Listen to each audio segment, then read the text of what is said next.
How to connect with an energy form from distance. सवाल बड़ा interesting है और इस सवाल का मुझे जवाब पता ही नहीं है, क्योंकि मेरा जो एक्सपीरियंस है लाइफ का वो उस हद तक नहीं गया है कि मैं किसी चीज़ को दूर से एक्सपीरियंस कर पाऊँ। पर जितना मैं समझता हूँ वो मैं जब मैं गॉड की बात होती है या फिर कोई इंसान किसी एक पर्टिकुलर चीज़ों के ऊपर बिलीव रखता है, तो मेरा वो बिलीव नहीं है, पर मैं यूनिवर्स को बिलीव करता हूँ, क्योंकि यूनिवर्स में चीज़ें ऐसी होती है जो मेरे अंडरस्टैंडिंग में नहीं है और किसी के अंडरस्टैंडिंग में आएंगी भी नहीं। पर अगर यूनिवर्स बिल्ड हुआ है, इतना परफेक्ट बिल्ड हो रखा है, तो किसी ना किसी ने तो इतना परफेक्टली बिल्ड किया होगा। अगर मैं आज देखता हूँ ना, कोई चीज़ अगर परफेक्ट मुझे दुनिया में दिखती है तो वो है नेचर। नेचर से ज़्यादा परफेक्शन में किसी चीज़ में भी नहीं है। अगर मैं अपने आप को भी देखूँ तो मैं कभी भी परफेक्ट हूँ नहीं, और मैं परफेक्ट कभी हो भी नहीं सकता। दुनिया में हम जो भी चीज़ें बनाते हैं ना, वो उस चीज़ को थोड़ा और बेहतर बनाया जा सकता है। That is why it is not a perfect thing. We can always make some improvement on it, but when it comes to nature I can not make one single point out कि अच्छा ये चीज़ में और ज़्यादा perfection हो सकती थी।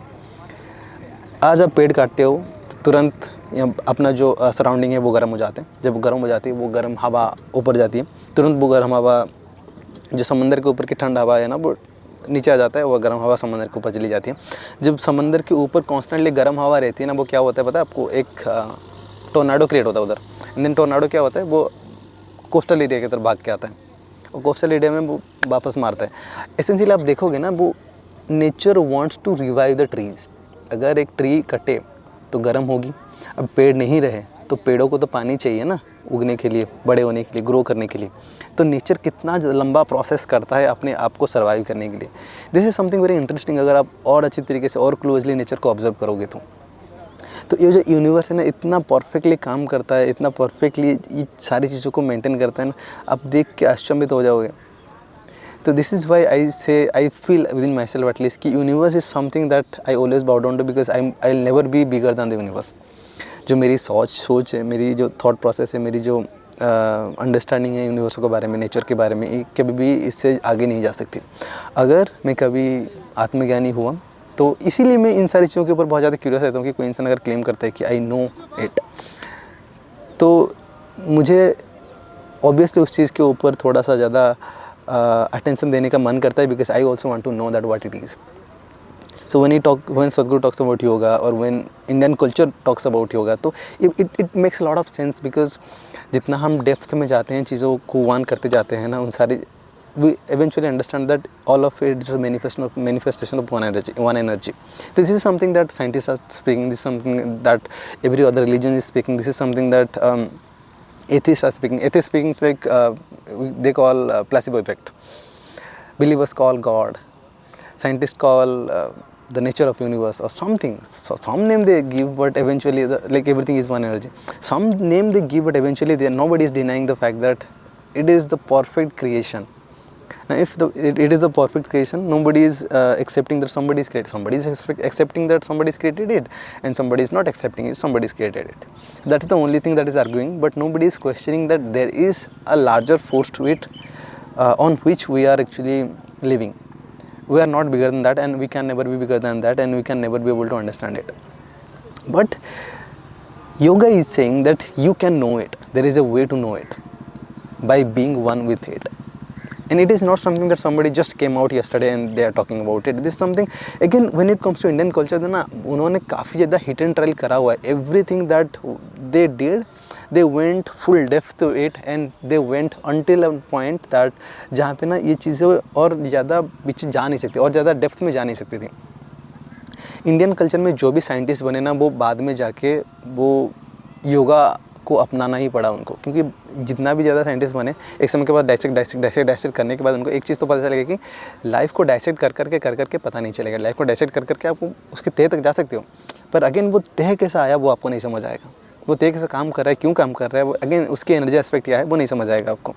तो ये समझने के बाद जब वो सेम साइंटिस्ट अब आते हैं स्पिरिचुअलिटी के तरफ, योगा के तरफ, और सेम चीज़ जब वो करते हैं with the sense of inclusiveness, not through dissection, अब ये चीज़ें वंडरफुली काम करने लगती हैं उनके लिए.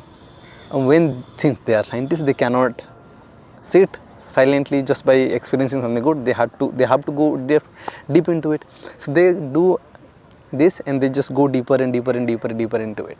That is why अगर आप इंडियन साइंटिस्ट की बात करोगे, जो एंशियंट साइंटिस्ट हमें रूसी वगैरह होते थे ना, वो साइंटिफिक चीज़ों को डिस्कवर तो करते तो थे, तो उसके साथ वो स्पिरिचुअलिटी एस्पेक्ट को भी साथ में रखते थे। और इसीलिए ना साइंटिफिक कम्युनिटी इंडिया में ना उतना ज़्यादा डेप्थ जा नहीं पाया, because at a certain point ना साइंटिफिक कम्युनिटी क्या होता था, बाद में स्पिरिचुअलिटी में कन्वर्ट हो जाता था, क्योंकि दे कुड ईजिली सी कि इसके आगे और जाया नहीं जा सकता है, वापस इधर ही आना पड़ेगा। तो जब योगा के थ्रू आते थे, इन योगा के थ्रू उनको योग हो जाता था, and they could experience the entire universe as a part of themselves. They could experience that they are just extension of this planet, और इसके बाद और कुछ अलग ही नहीं है। अब अगर हम इस प्रोसेस पे, इस बेसिस पे इस चीज़ को देखें, तो मैं कह सकता हूँ कि आप जहाँ भी हैं, ये यूनिवर्स आपके साथ है। द ओनली थिंग कि आप यूनिवर्स के अगेंस्ट में रेजिस्ट कर रहे हैं, फोर्स डाल रहे हैं, तो वो एक रेजिस्टेंस होगा। अगर यूनिवर्स के साथ फ्लो कर रहे हैं तो बहुत आसानी से आप फ्लो कर जाओगे और लाइफ बड़ी मज़ेदार होगी। सद्गुरु एक ब्यूटीफुली कहते हैं कि लाइफ जो है ना, वो फोर्स करती है आपको एक डायरेक्शन में। जो चीज़ एक लव अफेयर हो सकती है, अगर आपका विलिंगनेस हो, अगर आपका विलिंगनेस ना हो तो दैट इज़ कॉल्ड रेप। तो that is what about life as well. अगर आप विलिंग हो तो this force that we call as life, this force that we call as energy, this force that we call as universe, this force that we call as God और whatever, in my understanding, is always has been accessible to you. It is not that Dhyan Linga is created now, Dhyan Linga's force or Dhyan Linga's energy is available for you, and before that there was no energy available. Energy has always been there. Dhyan Linga is just consecrated space. I cannot talk much about that कि difference क्या है इन सारी चीज़ों में, but जितना मुझे समझ आती है, जो force that we are talking about, this force has always been there, had always been there, और अभी भी है और आगे भी रहेगा, चाहे ध्यान लिंगा हो ना हो। And if you really want to make use of this force, all you have to do is be willing, be open. अगर आप अपने आप को हम ओपन रखते हैं तो ये एनर्जी, ये जो प्रोसेस, ये जो एनर्जी होती है ना, वो आप में हमारे अंदर घुस पाती है। सद्गुरु ये नहीं कहते कि ये क्वेश्चन सद्गुरु के ऊपर नहीं है, एक क्वेश्चन यूनिवर्स के ऊपर नहीं है, एक क्वेश्चन अपने ऊपर है कि हम कितना ओपन हैं। अगर हमारे अंदर ही ओपननेस नहीं होगी ना, तो वो घुस नहीं पाएंगे। That is why they constantly ask you to, ये जो हमारे आइडियाज़ हैं, हमारे जो बिलीफ सिस्टम है, इन सारी चीज़ों को रब करने बोलते हैं। जितना हम इन चीज़ों को रब करेंगे, जितना हम इन चीज़ों को थिन करेंगे, जितना छोटा करेंगे ना, उतना ही अपॉर्चुनिटी उनको मिलता है इन सारी चीज़ों में घुसने के लिए। That is why Sadhguru always constantly says कि grace is not something, it's sometimes on और sometimes off, it is always there. Right now you are living peacefully, this is grace is working upon you. अगर हम constantly इस चीज़ को observe करें ना, तो जहाँ पे हम आज बैठे हुए हैं, जहाँ पे हम आज खड़े हुए हैं ना, इसमें जो टेम्परेचर की, जो एक तापमात्रा की जो एक स्केल है, प्रेशर की जो स्केल है, जो ऑक्सीजन कंटेंट है एयर में, कुछ भी हो सकता है। थोड़ा से पर इधर उधर हुआ ना, तो बहुत सारी चीज़ें, जैसे अगर प्रेशर थोड़ा सा ही बढ़ा, क्रॉस हो जाएंगे, हम ऐसे पिचक जाएंगे। प्रेशर घटा, हमारी जो नसें हैं ना, वो फट जाएंगी, फूल जाएंगी। अगर टेम्परेचर बढ़ा तो हमारे स्किन बर्न हो जाएंगे, टेम्परेचर घटा तो हम स्किन जम जाएंगे। ये जब उंगलियां हैं ना, ये जम के ऐसे टूटने लग जाएंगे सारे। अगर ऑक्सीजन कंटेंट घटा, लंबा तो जिएंगे ही नहीं, अस्थमा जैसी प्रॉब्लम बहुत सारी हो जाएंगी। और बहुत सारी चीज़ें आपको पता ही होंगी। मुझे मेडिकल साइंस के बारे में उतना ज़्यादा नहीं पता, तो मैं इसके बारे में ज़्यादा कमेंट नहीं करूँगा, बट डेफिनेटली इसका बहुत ज़्यादा इम्पैक्ट रहेगा। तो आप अगर देखोगे ना, ऑब्जर्व करोगे इस चीज़ को, तो एक तरह का ओम बना हुआ है जिसके अंदर हम लिव कर रहे हैं, जी रहे हैं। तो ये ओम ही ग्रेस का एक सिंबल है कि this is always been there for us. All we have to do is be aware of it, be willing of it. अगर हम विलिंग रहते हैं, then Dhyanalinga is directly just right there for you, just by your side. Sadhguru always say that there is no issue with the distance. It is always has been about the willingness. Inner engineering भी is the similar process, similar approach because of which Sadhguru started right now. Earlier वो online इसलिए नहीं initiate करना चाहते थे because कि एक commitment नहीं मिलता लोगों से ऑनलाइन। आपको पता नहीं कि वो इंसान क्या कर रहे हैं और आप उस इंसान को इनिशिएट नहीं कर सकते, है ना। तो इसीलिए उस इंसान का कमिटमेंट बहुत ज़्यादा ज़रूरी हो जाता है इन केसेस में। तो अगर वो इंसान कमिटेड है, एक स्क्रीन के सामने बैठा हुआ है कॉन्स्टेंटली और एक एम्बियंस क्रिएट करके बैठा हुआ है, then definitely that person can be initiated. And this is one thing that Sadhguru also say that I have initiated more people that I do not even know, जो कि बाहर हैं, जिनके पास थे ही नहीं.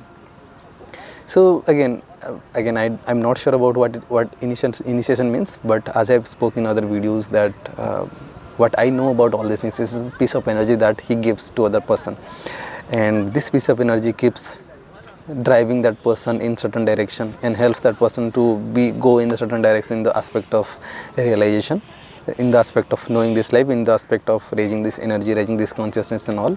So this is what I have understood, and in my perspective, if you are willing, then definitely all the forces that you need is right there with you always. Thank you so much for watching. Namaskaram.